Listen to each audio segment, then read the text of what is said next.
say to America is be true to what you said on paper.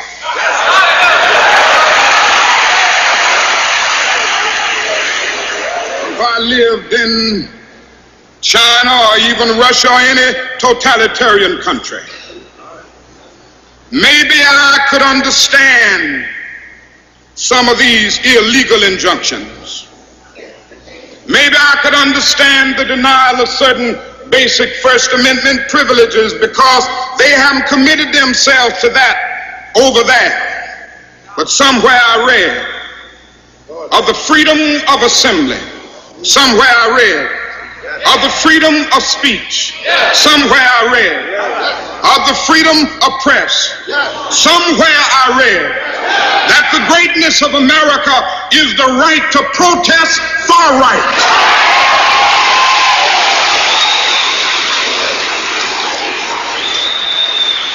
And so just as I say we aren't going to let any dogs or water hoses turn us around, we aren't going to let any injunction turn us around.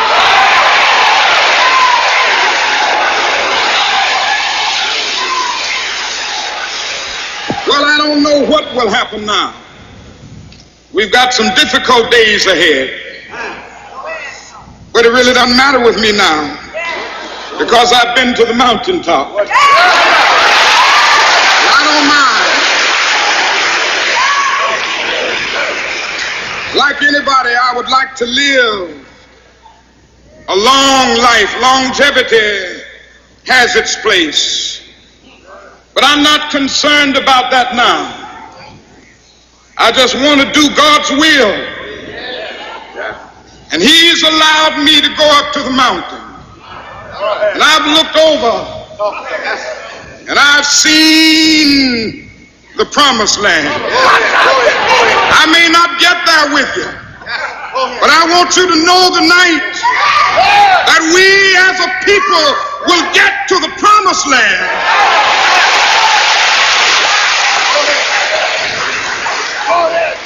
So I'm happy tonight. I'm not worried about anything. I'm not fearing any man. Mine eyes have seen the glory of the coming of the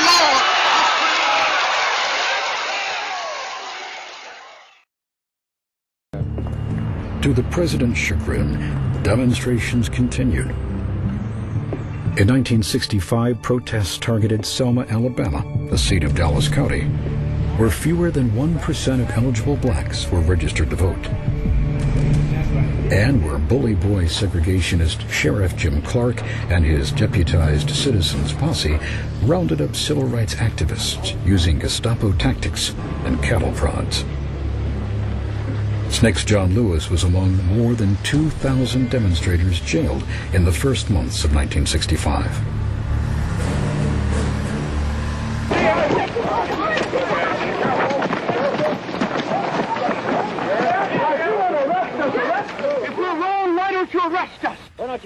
The Reverend C.T. Vivian, an organizer for the Southern Christian Leadership Conference, led the Selma campaign.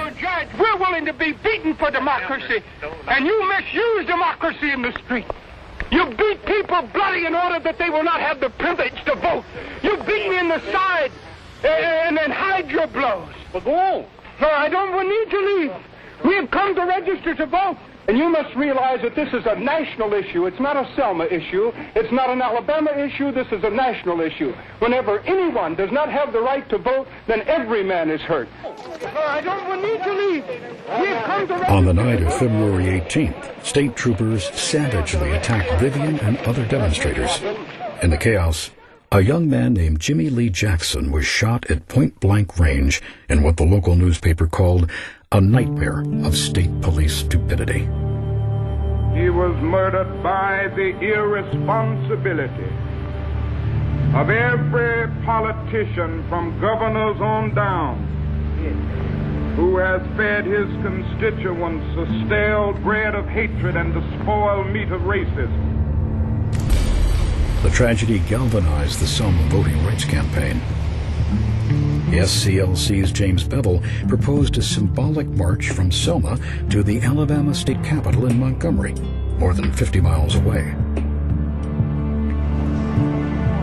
And March 7, 1965, SNCC's John Lewis and the SCLC's Hosea Williams led a procession of more than 500 marchers over the Edmund Pettus Bridge.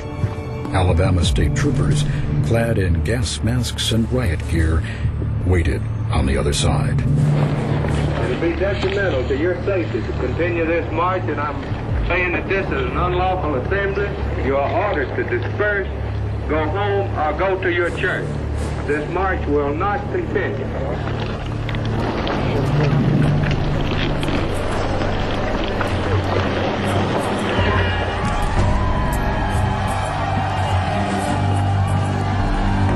News cameras immortalized a hellish scene of police brutality and chaos. Images of Bloody Sunday shocked the nation.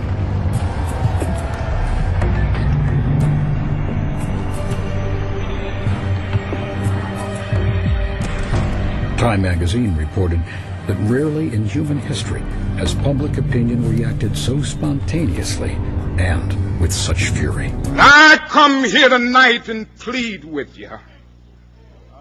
Believe in yourself and believe that you're somebody. And as I said to a group last night, nobody else can do this for us. No document can do this for us. No Lincolnian Emancipation Proclamation can do this for us. No Kennysonian or Johnsonian Civil Rights Bill can do this for us. If the Negro is to be free, he must move down into the inner resources of his own soul and sign with a pen and ink of self-assertive manhood his own Emancipation Proclamation.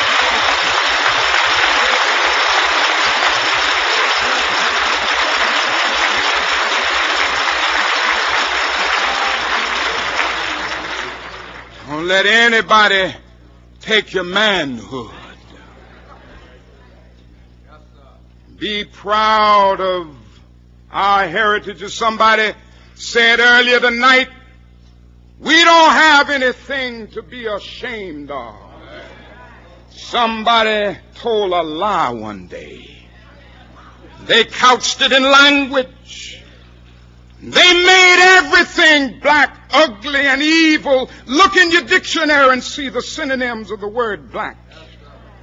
There's always something degrading and low and sinister. Look at the word white. It's always something pure, high, and clean.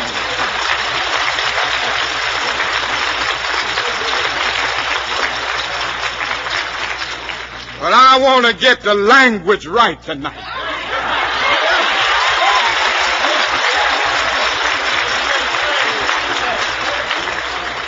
I want to get the language so right that everybody here will cry out, yes, I'm black, I'm proud of it, I'm black and beautiful.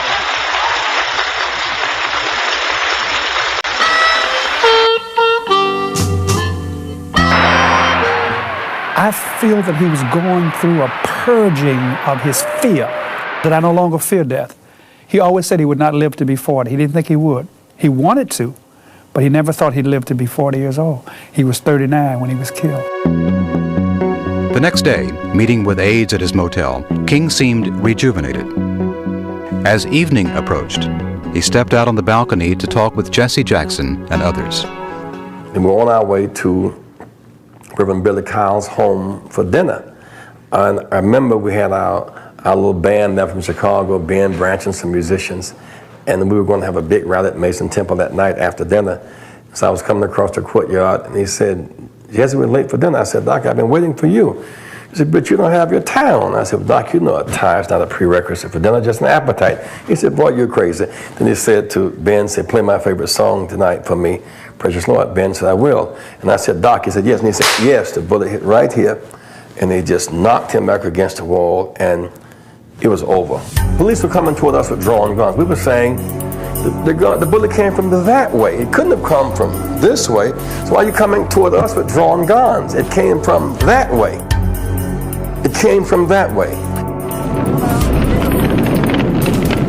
In black communities across the country, the reaction to King's assassination was a violent eruption of rage and despair.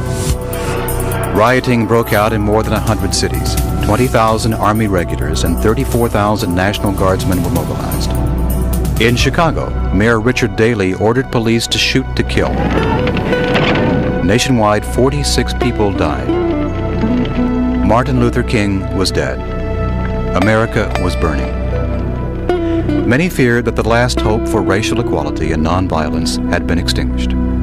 This seemed like the definitive statement. You know, America tried to redeem itself, and now, you know, they've killed the man who was taking us to the mountain.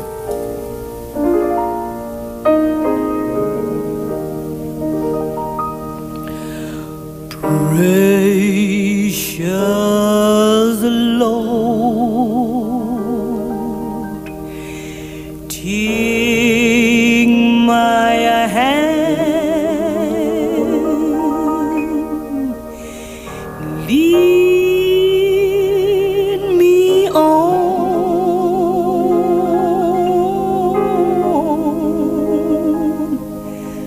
let me stand. I am tired. I am weak. I am worn through the storm.